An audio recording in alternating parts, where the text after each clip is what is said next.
Inalmahan ng minorya sa Senado ang pagbalik kay dating DPWH engineer Bryce Hernandez sa detention facility ng Senado mula sa Pasay City Jail.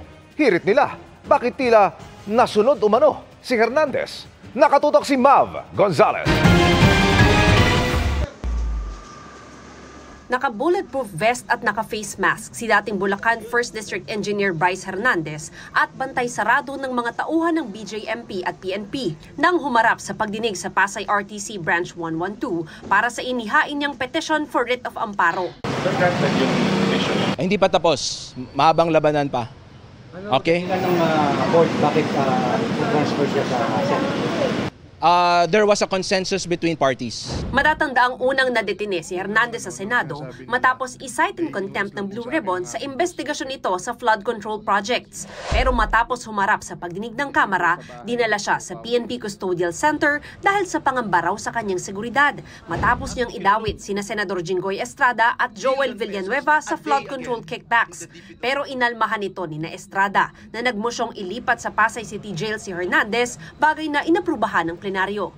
Sa sulat naman ng legal counsel ni Hernandez kanina, umapela sila na ibalik siya sa Senado. Ngayong may bagong tiwala raw sila sa ilalim ng liderato ni na Senate President Tito Soto at Blue Ribbon Committee Chairman Senador Ping Lacson.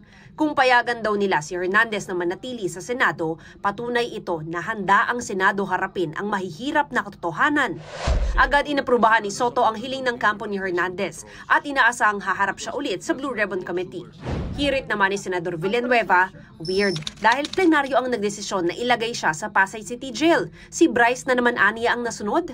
Dagdag ni Senador Rodante Marcoleta, Blue Ribbon Committee lang ang pwedeng magtalaga kung saan ide-detain ang isang witness na cited in contempt.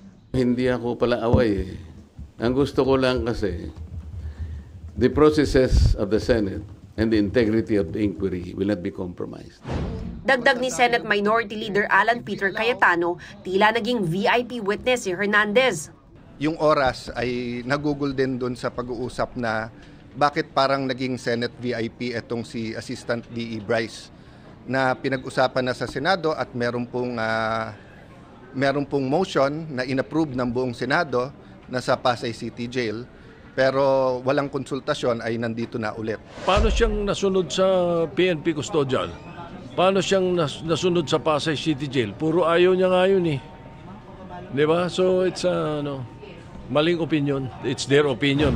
Para sa GMA Integrated News, Mav Gonzalez, nakatutok 24 oras.